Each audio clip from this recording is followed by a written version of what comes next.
Our next guest managed to maintain his own style, earn himself 11 Grammy nominations, and a loyal following of fans around the world. Here to talk about his new self-titled CD, and probably the most excited I've been since I hit the air, folks. Please welcome John Mellencamp.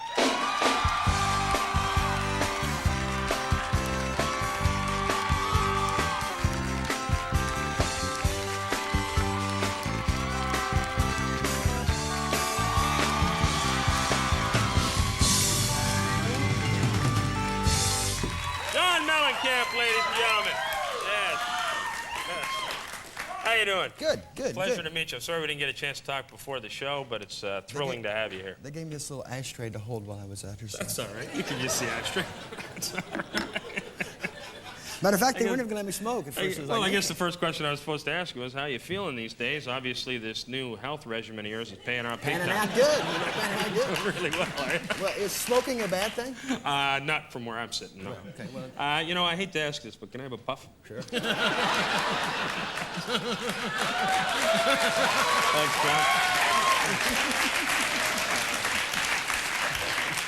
I got to ask you, what are you doing in Canada? What am I doing in Canada? Yeah. The record company is having me be interviewed by a bunch of people who ask me about questions that I've been asked 100,000 times. Right. So it's good. It's a good thing. I'm supporting my record. Where'd you get the jacket? Nice jacket. My wife got this for me. I was just trying to be different. Well, there you go. Is it a nice jacket? I love it. It's beautiful. Yeah. It's buttery soft. Yeah, beautiful. It's good. Beautiful. I guess we better get back to the task at hand. Look, I got to tell you something right before we go on. I think American Fool was probably one of the finest albums of the 80s. I love it.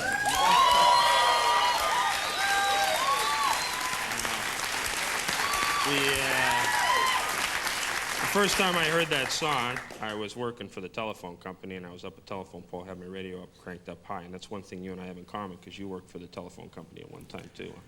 I started out as a lineman, and then I got moved up to an installer. Right. And then I think I was making $2.35 an hour at that time. Yeah. I started as an installer, then I got moved down to lineman. Wow. So well, after I got into people's houses, right. That was it for me, man. Yeah, I know, it's great. It's great. They didn't want me in I those love houses. the ones that say, call before coming, single woman lives alone. Those are the ones where you get there at 9. Hello? Early. Those are the good ones. My problem was profanity in the homes. Yeah, it offended me too. I often told them. I'd be installing something, you know, and be, God, I know.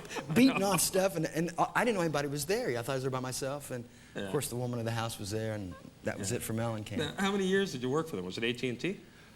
No, it was Southern Bell. I only worked there about 2 years. Did you? Yeah, I had climbed about as high as I was going to get in 2 years. Now, what do you figure, John?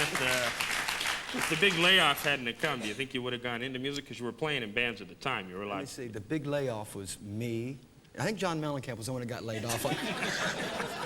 I think that, you know, it was... Was there any impact on service at all? I think, actually, they said that things got a little bit better when I left. I was terrible. I was more suited for the line crew. Right. You know, swear. You're off the poles, you don't meet people. Yeah, you don't have to deal with the public. But as soon as I had to go into people's houses, it was all over for me. Yeah. I was terrible. Terrible. Now, in all seriousness, though, how are you feeling these days? I know you were a little ill for a while. I feel great. You know, I can do everything that I need to do except that. Yeah. Those things, man, they're on me. You know, they're all over me. I think you did it like a pro. Yeah. They're on me, though. I mean, they're hard to quit, and I would suggest anybody that doesn't smoke, don't do it. Yeah.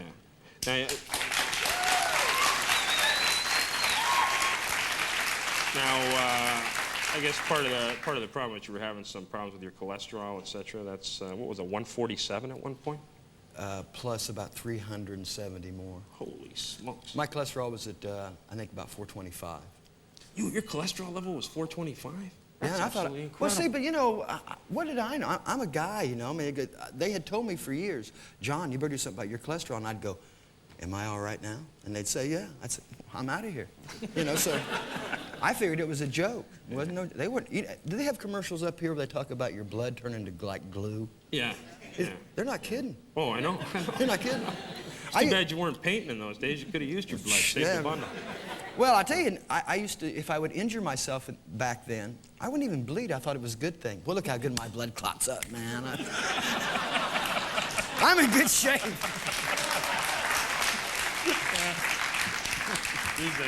They could have used you as a donor for royalty. Oh, yeah, well, or something. Absolutely incredible. That's amazing. But you're feeling good now. You got, you're living in Indiana. Yeah, now. I missed you. I missed you at the gym this morning. Yeah, you I did. was looking for you. I was there at 8:30. I thought, well, where is he? You know? And tomorrow and Friday, don't look for me then either. you're gonna miss me again. You're going to work extra hard tonight, right? That's right. I'm going to work out real hard tonight. Yeah. Now, you're here. You're promoting the new CD. And you're with Sony, of course. And they've been with you for, what, how many years? How long have you been with Sony? About 3 months. 3 months. Yeah. I was with another company for 22 years.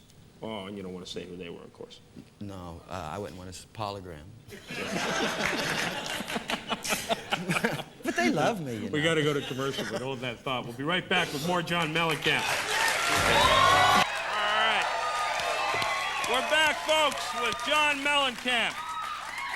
Yes. John, go ahead, John. Did you notice the bass player's got 6 strings on his bass? Yeah. What do you do? You're going to have to tell me which one's the bass player. What do you do with those other 2 extra strings? Yeah, I just mess around a lot. You know what I'm talking about? Yeah, well, the guy that I have played bass for me can't even play the 4 he's got. He'd really die if he saw one with 6 strings. What am I supposed to do this? That was one of the nicest compliments you've ever received. I know. We should have John hosting.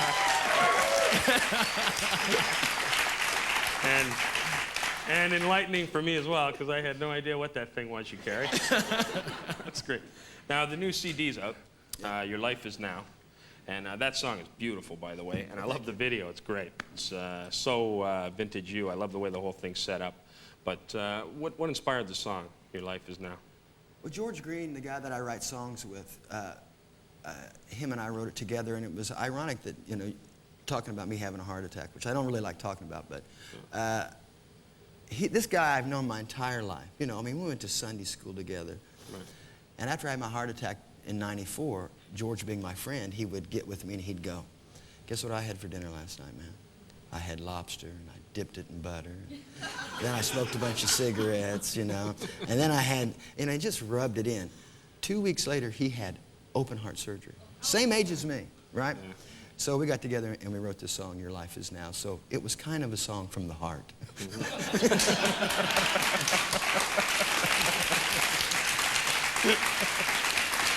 But the thing I noticed with the entire album is, I mean, it's a paean to everything you've done. It's just incredible. It shows how far you've come as a performer over the past, 25, 26 years. There's a lot of religious references in it. Are you going kind of spiritual on us, or? No, I just think it's it's an interesting book, that Bible. You know, it's stuck around for quite some time, and I think that there's a few stories in there that I think are very applicable to today's world. And so whenever we can, use it, we do. And if we believe it, we use it, But I got to tell you, the first time I ever came up here and did a TV show, this is the second TV show I've ever done in Canada that I can remember. It was a show that became pretty successful called SCTV. No. Really? You were on SCTV? Wow. It was 1981, I think, and John Candy was a little skinny guy. Yeah. And all those guys were on that show, so it just dawned on me a little bit ago that I've done 2 TV shows, and I've never been funny on any of them. Everybody else was funny, No, I'm finding you quite funny tonight. I think you're great. The smoking thing put me away. Yeah, that's my best. That's my strong suit. That's all I can do. That's all I know how to do. Plus, it gave me an opportunity to have a puff. It was a win-win for me. Now, do you ever wish you were back at the Snake Pit Banana Barn for $30 a night? Well, yeah, sure. I mean, that's where you started, right? Yeah. Well, I was there until actually, I've kind of been saying that, guys really aren't worth much until they hit 40 years old. Mm-hmm. I was pretty irresponsible, and so those days kind of went on till I was 40. I mean, the name of the band changed, but my activities and my maturity level kind of stayed at that level of a 16-year-old till a few years ago. Yeah, and there's nothing worse than a 16-year-old rock and roller with tons of money. Yeah, well, that's what... If I had a little, you know, for me, tons of money was a little change jingling around in my pocket, and I thought that's all I needed, you know. All right, now I want to show the book before we go, because we're going to be going soon. I know you have to take off on us, but I was looking at it today. Some of this stuff is amazing. Now, is this someone you know, or? That is my former drummer, a kid named Kenny Aronoff, who was in my band for 20 years. And Kenny now is in a band called, what is it called? Smashing Pumpkins, that's right. I knew that. See, I knew that part. You know, John, you really ought to stay in touch with these people. Yeah, I know.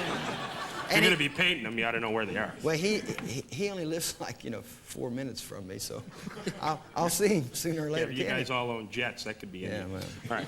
I want to thank you very much for coming, man. What a pleasure. And you. anytime you're in town, it'd be an honor to have you.